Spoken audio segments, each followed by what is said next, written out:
적게는 한 번, 많게는 진짜 16번까지 이석증 때문에 진짜 응급실 수도 없이 지나가다 하시는 분들이 이 영상 보고 계실 것 같아요. 이 이석증의 원인은 이기 때문에 영양소를 잘 채워주는 것이 정말 중요합니다. 오늘은 이석증에 좋은 5가지의 영양제에 대해서 준비했습니다.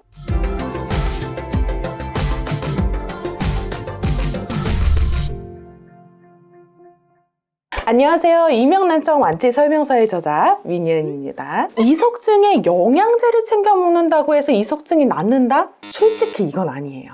그렇지만 이석증을 예방할 수 있고 이석증이 나타나고 난 다음에 완치까지 다시 건강의 상태로 갈 때까지는 이런 영양제를 보조제로서 사용해 주시는 것이 너무 중요합니다. 정말 추천드릴 수 있는 5가지 영양소를 제가 한번 꼽아봤는데요. 첫 번째는 비타민 D예요. 우리가 이석이라는 것 자체가 칼슘과 단백질의 복합제로 이루어져 있거든요. 이 칼슘을 활성화시키는 거 비타민 D입니다. 근데 우리나라 사람들의 70%가 비타민 D가 부족해요. 그러니까 비타민 D를 잘 흡수하고 또 비타민 D가 활성화되기 위해서는 또 햇빛도 잘 보고 하는 것이 중요합니다. 두 번째는 마그네슘이에요.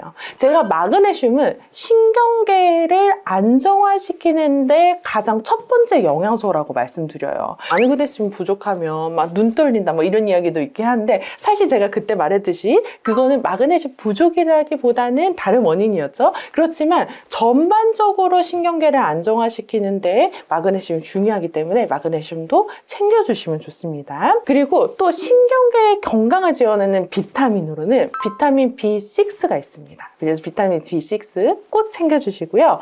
혈행 건강을 좋게 만들기 위해서는 오메가3 지방산 꼭 챙겨주시고 마지막으로 달팽이관에 영향을 주는 무기질 뭐가 있었죠? 바로 아연입니다. 그 아연 꼭 챙겨주시면 좋습니다. 원장님 저번에 말씀해주신 이명에 좋은 영양제랑 2개나 겹치는데 이명이랑 이석증 둘 다 같은 귀에서 일어나는 거라서 같은 건가요? 네, 맞아요. 사실 이석이 어디서 생기는 줄 알아요? 이 귀에 소리를 감지하는 그 달팽이관에 유모세포 주변에서 이석이 생성돼요.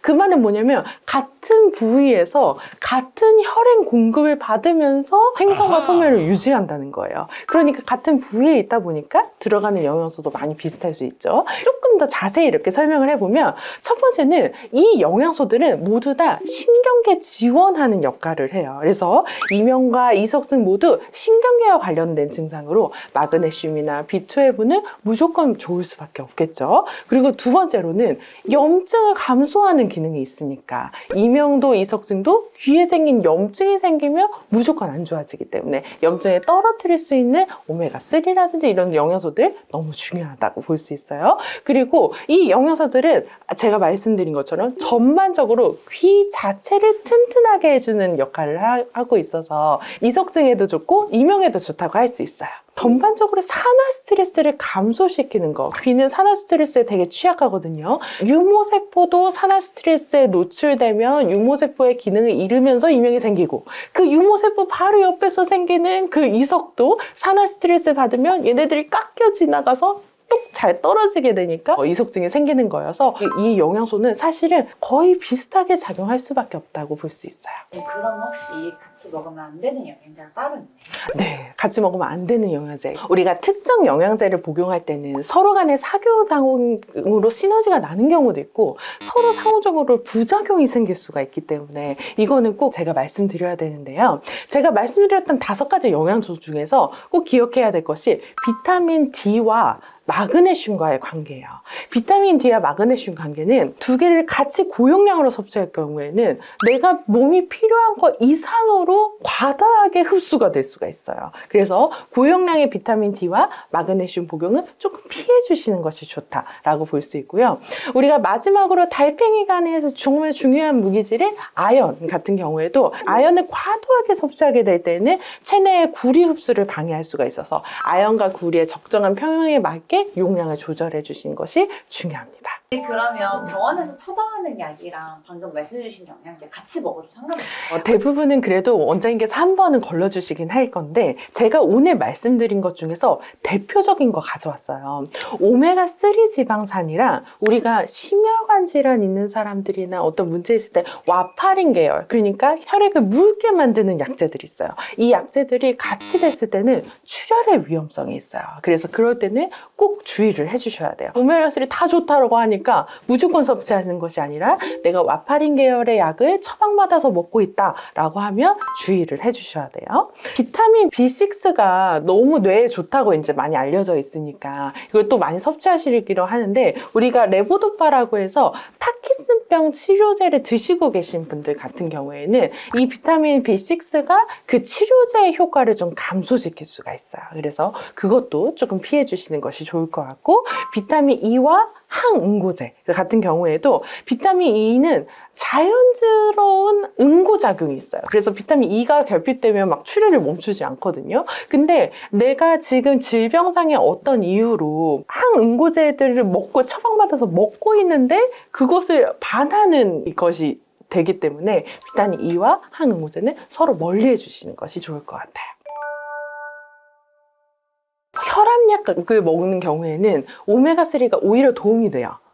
왜냐면 혈압이라는 것은 경부고속도로가 엄청 막힌 거거든요. 국도가 잘 열려져 있으면 경부고속도로에 트래픽잼이 덜하단 말이죠. 트래픽잼이 덜할 수 있으려면 이제 옆에 길이 많이 뚫려 있어야 되는데 오메가3가 하는 역할이 이런 혈관을 많이 청소해주는 역할을 하다 보니까 그런 데가 많이 이렇게 가게 되면 혈압약이랑은 오히려 좋을 수 있다. 요즘 이제 불안하고 우울하고 불면의 환자분들이 많아서 제가 예전에 임상 처음 시작했을 때에 비해서 항불안장, 항우울제, 수면제 드시는 분들이 너무 많더라고요. 근데 이런 정신적 약물들 같은 경우에는 특히 이 영양소들이랑 조금 대치되는 부분들이 있을 수가 있어서 좀 항우울제 약을 좀 많이 드시는 분들이 많다 보니까 그런 부분들은 좀 꼭 의사와 상의가 필요합니다. 그럼 제가 여기까지 설명하면 그 대부분 환자분들이 그럼 한약 먹는데 영양소 괜찮냐고 물어보는 사람들이 있으세요. 한약도 각각의 약물의 작용이 있어서 특별히 뭐 마왕을 먹는 사람들은 이 약을 먹으면 안 되고 막 이런 것들이 있기는 있는데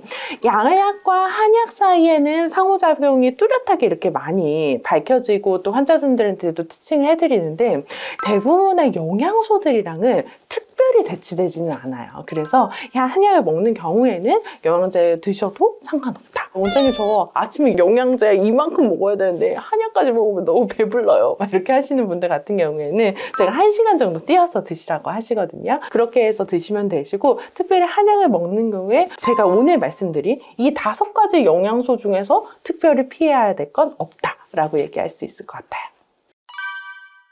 오늘은 이석증에 좋은 영양제와 복용 방법, 주의사항 알려보았습니다. 맨 처음에도 말씀드렸던 것처럼 이런 영양소들이 자체가 치료제냐? 그건 아니에요. 치료는 병원에서 잘 받으셔야 되고 이 영양제를 잘 드셔서 이석증이 다시 오지 않도록 잘 관리하는데 사용하시길 바라요.